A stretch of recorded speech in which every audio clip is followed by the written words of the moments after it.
It's the 30th of July, 1970, London. Brendan and Christina Nolan are on their way to the hospital, where their second son will soon be born. From his earliest days, Christopher would be surrounded by creativity and adventure. His father ran an advertising company, while his Uncle John and Aunt Kim were actors on British TV. The family quickly introduced the child to the world of film. Nice. His mother was a stewardess and would take her family to her hometown in Illinois a few times a year. It was in a provincial town in the heart of America that 6-year-old Chris ended up at a viewing of Star Wars Episode 4.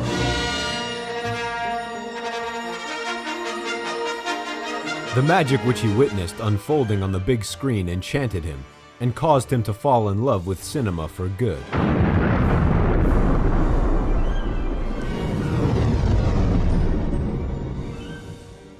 A few weeks later, the Nolans returned to London. Here, the movie had not even begun showing, and the child recounted the events of the film to all of his classmates. Father finally gave in and let his son use his Super 8 camera. It sealed Christopher's fate. His 2-year-old brother, Jonathan, became his set designer and helped him to build sets made of toilet paper rolls and egg cartons. Their uncle on their mother's side worked for NASA and provided the 7-year-old director with footage from the Apollo mission. A month later, the world was graced with the film Space Wars, the premiere of which was limited to the Nolans' living room. Though this didn't bother Christopher in the least, the young filmmaker had chosen his path and would never stray from it. You know how you're supposed to have a character arc in screenplays? My brother would not make a good character. There's a straight vector line, straight out of the womb. Filmmaker. Over the next 10 years, while in pursuit of new perspectives, Chris shattered a few cameras, went to see a rerun of Stanley Kubrick's 2001 A Space Odyssey, which replaced Star Wars as his favorite, filmed 10 more home movies, and convinced his family that he would one day become a director. While the family supported the young man's choice, when it came time to go to university, his father forced him to choose another subject. Chris agreed and applied himself to the study of English literature, although he only agreed because he believed it would help him to learn how to write screenplays by himself. His love of film was what swayed him when choosing a university. Nolan applied to the University of London after hearing that they had a budding film society, where each member had the opportunity to use the cameras, lights, and the editing room. A year later, Chris was already chosen to be its president. It was there that Chris met fellow film fan Emma Thomas. They immediately fell in love and have been inseparable ever since. In '97, they were married. They have 4 children, and Emma has produced every movie that Nolan has made. But that was all to come in the future. Meanwhile, in their present time, the young family paid the bills by hosting screenings at the university, and every extra penny went towards shooting their projects. A few stories even made it to their local film festivals, but they were never shown to a wider audience. In '92, Christopher, joined by 5 other students, traveled to the Republic of Malawi to do charity work, where they documented their trip on film. It was on this trip that Chris made an appearance on the other side of the camera for the first time. When he finished university, he got a job as a script analyst, operator, and director of corporate films. Hello and welcome. Today we'll explore the meaning of 5-star service and how we can provide it to every guest, every time. This job allowed him to save up for the creation of the short, Doodlebug. The phantasmagoric story about a bug, who is actually an identical miniature of the hunter being hunted, cost Chris £200 sterling to make. Creating this short made Chris realize that if an 8-minute film cost £200, then an 80-minute film could be made for £2,000. And so, the idea to create Following was born. The following is my explanation.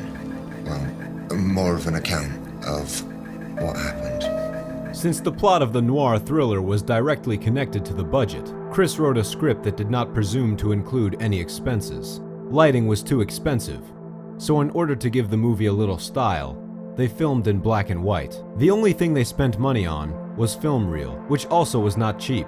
Nolan's answer to this dilemma was to take the theatrical approach and to rehearse for 6 months before filming anything. So what's a nice girl like you doing in a place like doing this? with a bored old cunt like that? It's a long story, and I'll keep your voice down because he does own this place. He's trying to get your attention. Chris didn't want to risk wasting precious takes, so besides being the screenwriter and director, He was also the cameraman. The main character was played by Jeremy Theobald, who was working with Chris for the third time. I'm writing about burglaries about a friend of mine who breaks into people's houses. While the supporting characters were played by friends and acquaintances, John Nolan also agreed to help his nephew.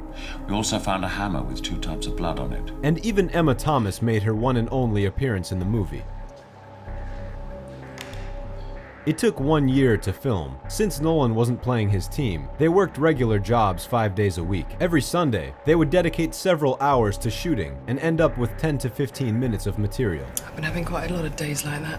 This is where the rehearsals really paid off, because over half of the material was utilized in the final product. On average, 15 minutes of material is used to create 1 minute of finalized film. The budget was $6,000. The main reason Chris was able to fit into this sum was because he used his parents' house as the main filming location. Not to mention, the actors brought a sack lunch with them, used their own belongings as props, and paid their own taxis to and from set. The script for Following was inspired by the robbing of Nolan's own apartment. One day, the director returned home to find his living room turned inside out. After calling the police, he started to imagine who the robbers thought he was as they rifled through his things. He's got taste.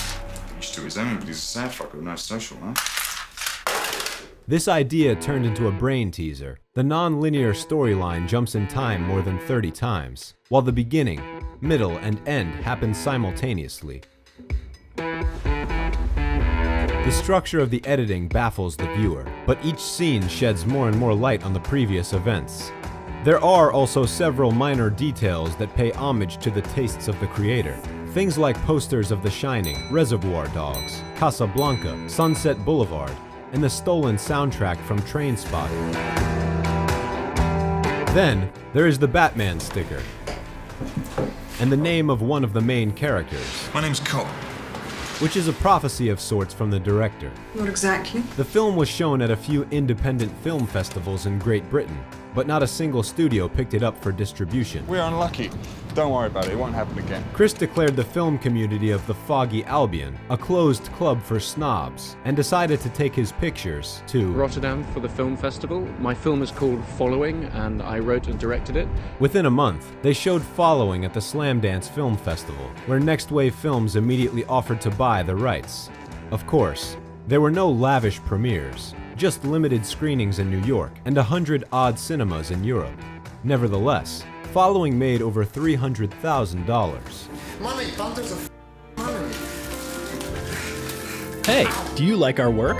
Let us know with your like and comment. Push that subscribe button and share with your friends. If you want to support the project financially, become our sponsor on Patreon or YouTube sponsorship. Thank you.